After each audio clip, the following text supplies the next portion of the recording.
What it do? So Eddie Boy breaks his silence, y'all. Eddie Boy out the rollin' 60s, the dude who WACK 100 says, and 600 say snitched on Big U back in 1992. Pretty much when he showed up to Luce Cannon's court date, Luce Cannon, said, I don't F with that nigga Eddie Boy. And Eddie Boy had showed up. Now, a lot of people didn't know why Eddie Boy had showed up to Luce Cannon's court appearance, so he pretty much explains himself. He also explains how Luce Cannon's daddy had snitched on Eddie Boy's little brother. So there's something personal going on between Eddie Boy and Luce Cannon, and that's why Eddie Boy said he showed up, and he said he's going to continue to show up every single time Luce Cannon comes to court. Eddie Boy is going to show up every single time, and he's going to explain why, y'all. I wasn't there.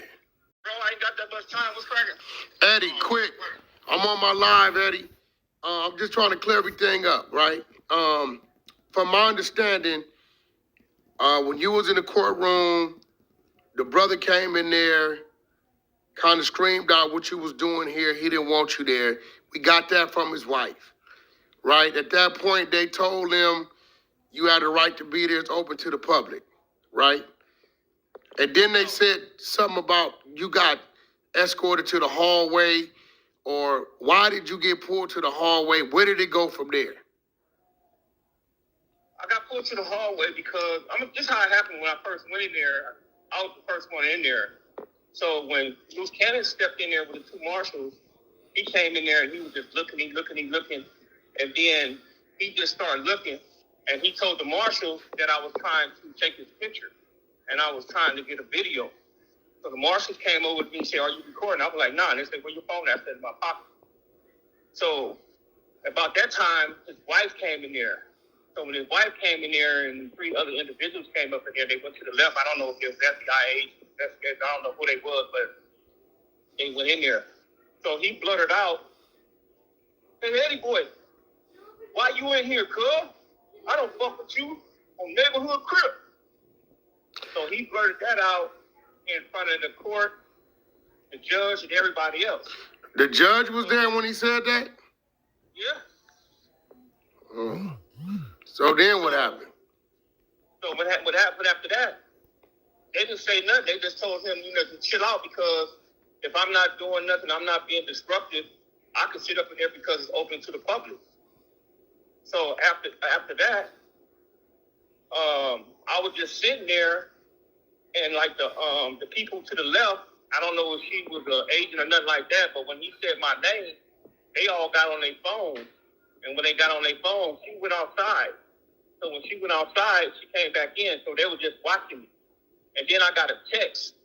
And, I have an Apple Watch. So I looked at my watch, and then something like that. So they came back over there, and they said, I walked off. They walked me outside, and they was like, "Hey, man, are you recording?" I was like, "Nah, boy, what's the dude named the federal marshal?" He said, "Man, I'm not, not recording." He said, "You got a watch, right?" I said, "Yeah." And I just took it off and went back up in there.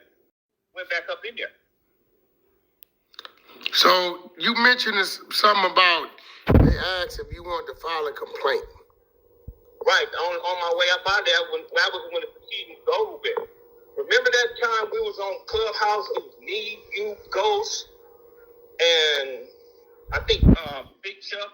Yeah. He was over there. He was ranting, raving, talking about I didn't tell, his daddy didn't tell, and fuck me, fuck my mama. He'll do something to me, my family, and all that type of stuff. They have that information. And they asked me, did I want to make a complaint about that? And what you tell them? I told them, "Nah, man, I'm cool." All right, so, I guess shit. I mean, I know it's your right, so what was your reason for going to the court? Bro, I have a vested interest in that. That man threatened my family. I'm going to be at all his court hearings. I'm going to stay there at that court hearing. He sat there and lied and said that he wasn't dealing with his father. What about that affidavit after I showed y'all that paperwork that his father told on my little brother? He gave me the runaround. Well, no, Eddie, I can't lie. He addressed him about that. He did. He addressed him, bro. He called me at 600 and said that he don't fuck with his daddy no more. Oh. And I found that wasn't true. wasn't been factual. See, when you understand, when you connected inside that penitentiary, you are always connected inside that penitentiary like that. So that's not factual. That he may got at his father about that situation, but for him to say that I sent him, we wrote up the affidavit, my attorney wrote up the affidavit and all that type of stuff. He said his father was going to send it. He said it. He had signed it. He sent it. He kept lying to me, saying he sent it. Oh, okay. So I didn't know y'all had that conversation. Right. And they never sent it. So he was just giving me the runaround. And to be truthful with you, bro, I'm gonna be up in there every time.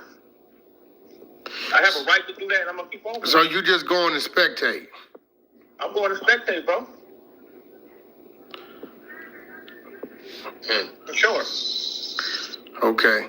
All right, well, shit. Cause look, man, they asking me questions. I didn't know that's why you was going there, and I didn't know you was gonna continue to go there. But shit. Yeah, I'm gonna continue to be up in there, bro. Without question. All right, well, shit. There it is. There. So you didn't tell them you wanted to file a complaint. You didn't do none of that. I didn't give them. Say I wanted to what? You didn't tell them you wanted to file a complaint. You declined that. File a complaint, bro. I would have told y'all that. Because I'm gonna tell you like this, bro, and I'm gonna keep it a buck. I'm a civilian now, and I'm following the rules like a civilian and everything of that nature. So if I wanted to file a complaint, bro, I'm gonna do that, and I would tell y'all that, and I wouldn't give a shit who said anything about it. Got you. Well, shit, there you have it.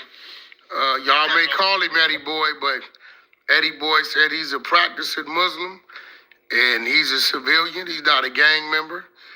And shit, he gonna do it the way he wanna do it. But in this situation, we heard it here. He declined. He didn't file no complaint. And he said he will continue to be there based upon whatever he wanna know what's going on. RDB. All right, brother. I appreciate it. All right, 600. So 600, far as you concerned at this point, you're not tripping unless they start tripping with you.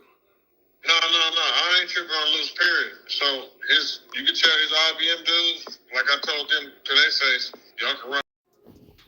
So I guess, there might be some kind of personal issue going on. Eddie Boy explaining how his little brother was snitched on by Loose Cannon's daddy, and pretty much that could be the reason why Eddie Boy feels a kind of way about Loose Cannon. I guess he's trying to intimidate Loose Cannon or something, because Loose Cannon did say, I don't F with that nigga, why is he here? When he did show up, and when Loose Cannon did see Eddie Boy, that's what he said. So, I guess it could be something personal. Eddie Boy's little brother has been snitched on by Loose Cannon's dad, so that's the reason why he's showing up, in my opinion. But let me know what y'all think, man. That's pretty much why he showed up. Eddie Boy, of course, the same dude who was interviewed by 600 to go at Big U to confirm Big U had snitched on him back in 92 on a drug case where Big U had robbed an undercover police officer and tried to blame Eddie Boy allegedly. So that's why he showed up to Loose Cannon's court date, y'all. Let me know what y'all think in the comment section. Peace, y'all.